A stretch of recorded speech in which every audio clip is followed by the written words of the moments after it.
ॐ स्वस्ति न इन्द्रो वृद्धशर्वाः स्वस्ति न पूषा विश्ववेदाः स्वस्ति न ताक्षर्यो अरिष्टनेमि स्वस्ति न बृहस्पति ददातु। आप सभी को मेरा जय श्री कृष्णा। आज माघ शुक्ल सप्तमी, माँ नर्मदा का प्राकट उत्सव। आप सभी को माँ नर्मदा के प्राकट उत्सव की हार्दिक हार्दिक शुभकामनाएं। आज सोशल मीडिया के माध्यम से हम एक दूसरे को माँ नर्मदा के प्राकट उत्सव का शुभकामना संदेश भेज रहे हैं, लेकिन हमारे शब्दों का जो चयन है वह कहीं से उचित नहीं है। हम प्राकट उत्सव को जयंती शब्द में परिभाषित करके एक दूसरे को शुभकामनाएं देते हैं। शब्द हमारे बौद्धिक स्तर को दर्शाता है, शब्द हमारी बौद्धिक स्थिति को बताता है। एक व्यक्ति का बौद्धिक स्तर कितना है, इस बात का पता उसके शब्दों से ही किया जाता है। क्योंकि हम सनातन धर्म को मानने वाले हैं, सनातनी लोग हैं, हमें हमारे शब्दों का चयन भी उचित करना चाहिए। जयंती क्या होता है और प्राकट उत्सव क्या होता है, इसके भेद को समझना अति आवश्यक है। और जो इस भेद को समझता है उसका बौद्धिक स्तर भी उतना ही होगा, और जो इस भेद को नहीं समझता है और नहीं समझ पाया, उसका बौद्धिक स्तर कितना होगा, इस बात का अनुमान भी लोग लगाते हैं। दोनों शब्दों में कोई विशेष अंतर हम समझते नहीं हैं, लेकिन वास्तव में इन दोनों शब्दों में विशेष अंतर है और इस बात को समझना होगा, इस बात का ज्ञान हमें होना चाहिए। जयंती शब्द का कहाँ उपयोग किया जाता है और प्राकट महोत्सव का उपयोग कहाँ किया जाता है, इस बात को जानना अत्यंत आवश्यक है। जयंती शब्द का उपयोग एक सामान्य व्यक्ति जो मां के गर्भ से उत्पन्न हुआ है उसके लिए जयंती शब्द का उपयोग किया जाता है। लेकिन देवी देवताओं, पुण्य आत्माओं या भगवान की अगर हम बात करें तो वहां जयंती शब्द का उपयोग उचित नहीं है। उनके लिए प्राकट उत्सव शब्द का उपयोग उचित माना गया है, उचित है, और हमें भी प्राकट उत्सव शब्द का उपयोग करना चाहिए। हम इन छोटी छोटी बातों को नहीं समझते, लेकिन अब वह समय आ चुका है जब हमें हर छोटी से छोटी बात पर अधिक ध्यान देने की आवश्यकता है, और यह आवश्यकता वर्तमान में साफ रूप से देखी जा सकती है। हमारे धर्म पर जितने आक्रमण हो रहे हैं, हमारे धर्म को नष्ट करने की जो साजिश हो रही है, इससे हमें लड़ना है, और यह तभी संभव है जब हमें हमारे धर्म का पूर्ण ज्ञान होगा। इन छोटी छोटी बातों को भी समझना अति आवश्यक है। खैर, आज सुबह से ही इस तरह के शुभकामना संदेश को पढ़कर मेरे मन में यह बात थी, सो मैंने आपसे कही। हमारी चर्चा को हम निरंतर आगे बढ़ा रहे हैं और आप सबका सहयोग भी निरंतर मुझे मिल रहा है। सनातन धर्म के रहस्यों को जन जन तक पहुंचाना ही हमारा एकमात्र लक्ष्य है। सनातन धर्म के ज्ञान से, सनातन धर्म के मार्ग पर सनातन धर्म की जानकारी लोगों तक पहुंचाना, हमारा एकमात्र लक्ष्य, हमारा एकमात्र उद्देश्य है, मेरा यही प्रयास है कि मैं सनातन धर्म के रहस्यों को जन जन तक पहुंचाऊं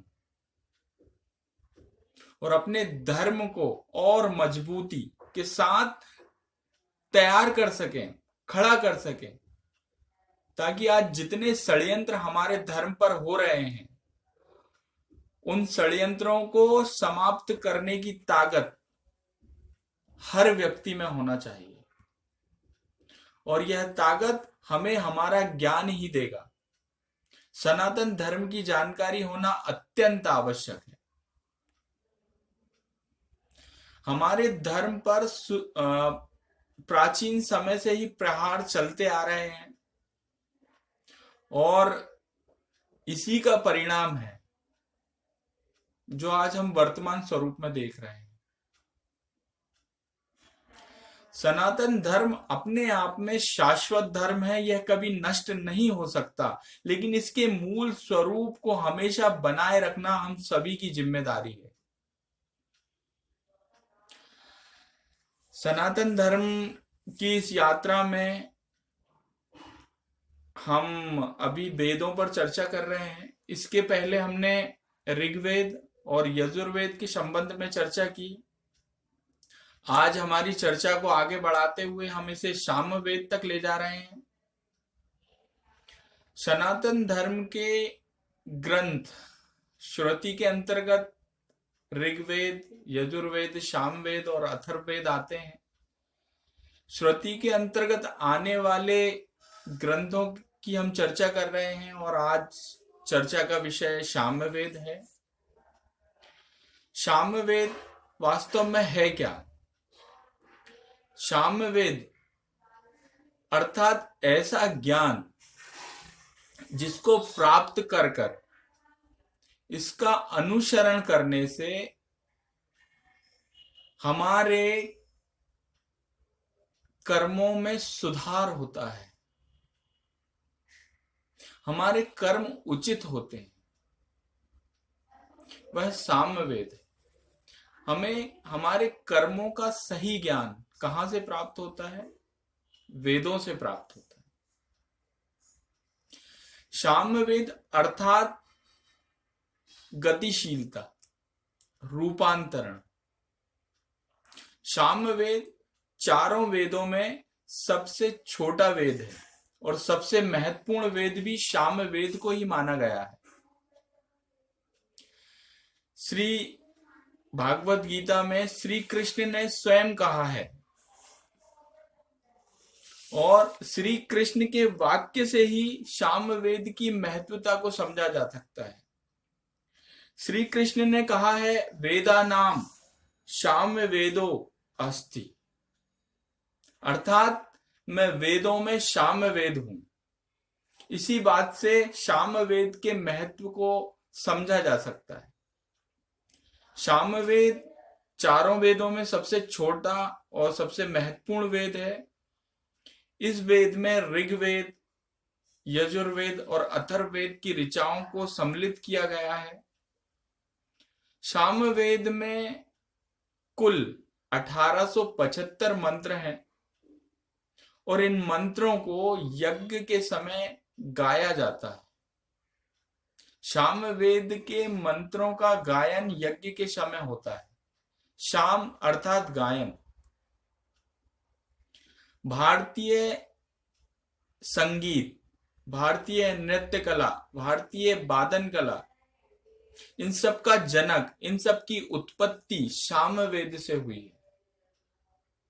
सामवेद में कुल 1000 शाखाएं थी, लेकिन वर्तमान स्वरूप में अगर हम देखा जाए या वर्तमान स्थिति में अगर हम देखें तो 3 शाखाएं प्रचलित हैं, जिसमें कौमुदी है, जिसको कौतुंबी कहा जाता है, दूसरी जैमिनी है और तीसरी रामायणी है। यह 3 शाखाएं वर्तमान में उपलब्ध हैं। सामवेद को पूर्वार्चिक, उत्तरार्चिक और महामार्चिक 3 भागों में बांटा गया है। पूर्वार्चिक में 4 कांड हैं, आग्नेय कांड, ऐंद्रेय कांड, पावामान कांड और आरण्य कांड। इन चारों कांडों में 640 मंत्र हैं और 10 मंत्र महामार्चिक के हैं। इस तरह कुल 650 मंत्र हैं, 6 प्रपाठक हैं। बात करें उत्तरार्चिक की तो इसको 21 अध्याय में बांटा गया है। सामवेद मुख्यतः गंधर्वों का वेद है। इसमें ब्राह्मणों की अगर बात की जाए तो इसमें कुल 8 ब्राह्मण ग्रंथ हैं और इस वेद में का सबसे बड़ा जो उपनिषद है, छंदोग्य उपनिषद, वह सामवेद से ही है। इस वेद का उपवेद गंधर्व वेद है जिसके कर्ता नारद मुनि है। सामवेद में लगभग 4000 छंद हैं और शब्दों की संख्या 1,44,000 है। यह वेद अत्यंत महत्वपूर्ण वेद है और संगीत के जो 7 स्वर होते हैं, सारे गामा पा धा नी, यह सामवेद से ही है। षष्ठज, शा, ऋषभ, रे, गंधार, गा, मध्यम, मा, पंचम, पा, धैवत, धा, निषाद, नी, सारे गामा पा धा नी, यह सामवेद से ही उत्पन्न हुए हैं। सामवेद अत्यंत महत्वपूर्ण वेद है क्योंकि श्री कृष्ण ने भी अपने आप को स्वयं को सामवेद कहा है। इसमें वादन यंत्र, नृत्य कलाएं और संगीत के विभिन्न आयामों को उत्पन्न किया है। सामवेद से ही यह उत्पत्ति इनकी मानी जाती है और वर्तमान के जो विद्वान हैं वह इस बात को भी मान रहे हैं कि भारतीय संगीत का जनक सामवेद ही है। सामवेद ऋषि आदित्य को प्राप्त हुआ था जो मुख्यतः संगीत पर ही आधारित है। संक्षिप्त में सामवेद की जानकारी रही।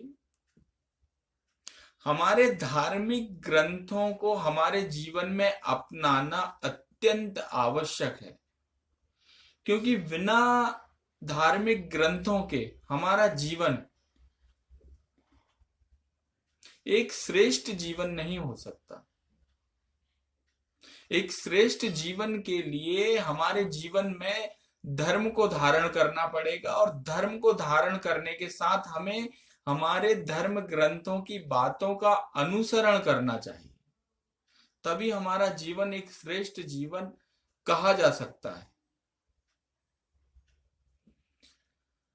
सोशल मीडिया के माध्यम से संक्षिप्त में आप तक मैंने यह जानकारी पहुंचाई और आगे भी मेरा यही प्रयास रहेगा कि ऐसी जानकारी आप तक निरंतर पहुंचाता रहूं।